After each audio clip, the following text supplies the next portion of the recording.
Mga idolo, paano kung walang NBA draft? Walang Michael Jordan sa Bulls, walang LeBron sa Cavaliers, walang Kobe sa Lakers, at baka wala rin Victor Wembanyama sa Spurs. Pero naisip mo na ba kung kailan talaga nagsimula ang NBA draft? Sino ang pinakaunang player na napili? At bakit ito naging isa sa pinakamahalagang tradisyon sa buong sports world? Sa video na ito, balikan natin ang mahigit 75 taon na kasaysayan ng NBA draft. Hello guys, welcome! Yo, what's up mga idolo? Welcome back sa ating channel. Ngayong video, pag-uusapan natin ang pinagmulan ng NBA draft. Isang event na taon-taon nating inaabangan. Pero marami pa rin ang hindi nakakaalam kung paano ito nagsimula. Ngayon, normal na para sa atin ang makakita ng mga top prospect na naglalakad sa red carpet habang hinihintay ang pangalan nila na tawagin ni NBA Commissioner. Pero noong unang panahon, sobrang iba ng sistema. Paano nga ba nabuo ang NBA draft? Bago pa man magkaroon ng NBA draft, magulo ang pagkuha ng mga players. Noong 1940s, ang mga professional basketball team ay direktang kumukuha ng college player kung sino ang gusto nila. Ang problema, mas mayayamang teams ang may advantage. Mas sikat na franchise ang nakakahikayat ng mas magagaling na players. Resulta, lalong lumalakas ang malalaking teams habang lalong humihina ang maliliit. Napansin ito ng Basketball Association of America o BAA. Ang BAA, ang liga na kalaunan ay magiging NBA. Noong 1947, nagdesisyon ng liga na gumawa ng sistema para maging patas ang kompetisyon. Dito ay sinilang ang NBA draft. Ang layunin nito ay simple lang. Bigyan ng pagkakataon ng mahihinang teams na makakuha ng pinakamagagaling na college players. Sa madaling salita, para hindi puro iisang team lang ang nagche-champion taon-taon. At hanggang ngayon, ito pa rin ang pangunahing layunin ng NBA draft. Ang kauna-unahang NBA draft noong 1947. June 30, 1947. Ito ang petsa ng pinakaunang draft sa kasaysayan ng liga. Hindi pa NBA ang tawag noon. BAA pa lamang ito. At alam niyo ba kung sino ang naging unang overall pick sa history? Si Clifton McNeely. Napili siya ng Pittsburgh Ironmen bilang first overall pick ng kauna-unahang draft. Pero ito ang nakakagulat. Hindi siya kailanman naglaro sa professional basketball. Oo, tama ang narinig ninyo. Ang pinakaunang number 1 pick sa kasaysayan ay hindi man lang nakapaglaro sa liga. Mas pinili niya maging high school coach sa Texas. Kaya technically, ang pinakaunang first overall pick ay hindi naging NBA player. Nakakagulat, di ba? Pero sino ang unang naglaro sa NBA mula sa draft? Dahil hindi naglaro si Clifton McNeely, maraming pansang nagtatanong, sino ang tunay na NBA player na dumaan sa draft? Isa sa mga unang matagumpay na draft picks ay si Howie Dalmar. Napili siya sa unang draft at naging bahagi ng Philadelphia Warriors. Nagkaroon siya ng magandang professional career at tumulong sa paghubog ng early professional basketball. Noong panahong iyon, wala pang television coverage, wala pang social media, wala pang ESPN.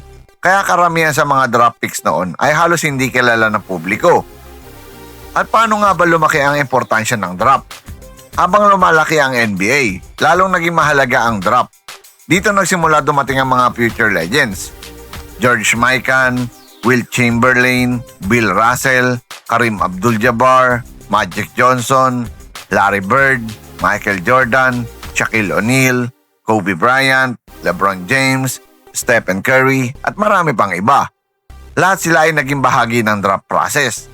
Unti-unti naging daan ang NBA draft para makahanap ng susunod na superstar ng liga. Tuwing draft night, hindi lang players ang nagbabago ang buhay, minsan pati prangkisa mismo.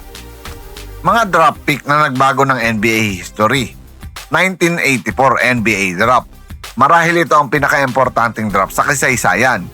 Kasama rito sina Michael Jordan, Hakeem Olajuwon, Charles Barkley, John Stockton, isang draft class na puno ng Hall of Famers. Pagkatapos nito, dumating ang 1996 draft, kasama sina Kobe Bryant, Allen Iverson, Steve Nash, Ray Allen, Jermaine O'Neal. At noong 2003 draft naman, LeBron James, Dwayne Wade, Carmelo Anthony, Chris Bosh, isa pang legendary class. Ipinakita ng mga draft na ito kung gaano kahalaga ang tamang pagpili ng player. At mga idolo, ang pagkakabuo ng draft lottery. Noong una, ang pinakamahinang team ay automatic na nakakakuha ng first pick. Pero nagkaroon ng problema. May mga teams na sadyang nagpapatalo para makuha ang top prospect. Tinawag itong tanking.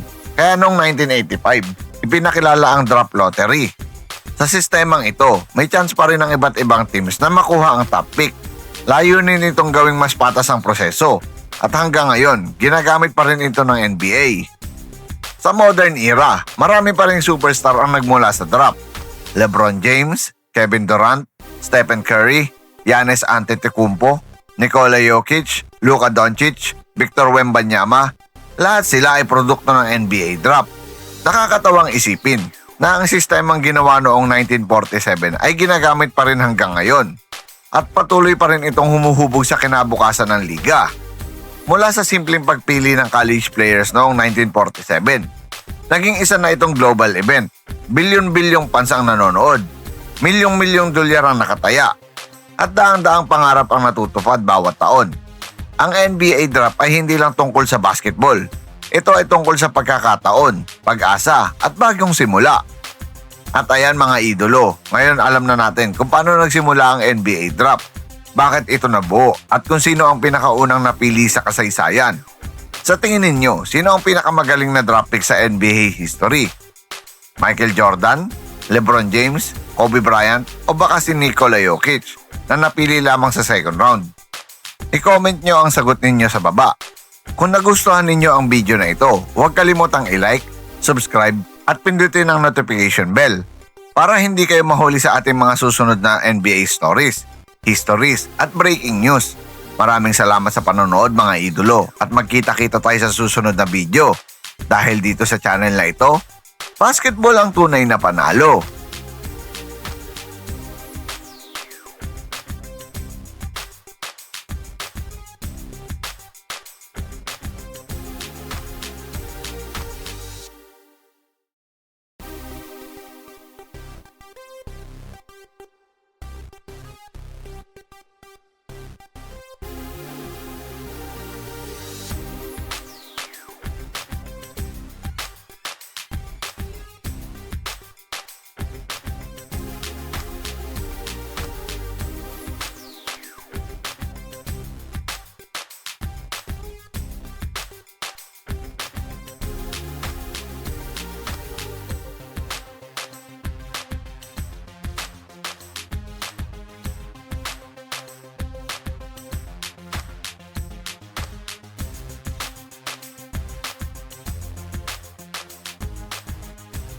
Once again, this is your Spotlight and Sports. Maraming salamat mga ka-sports.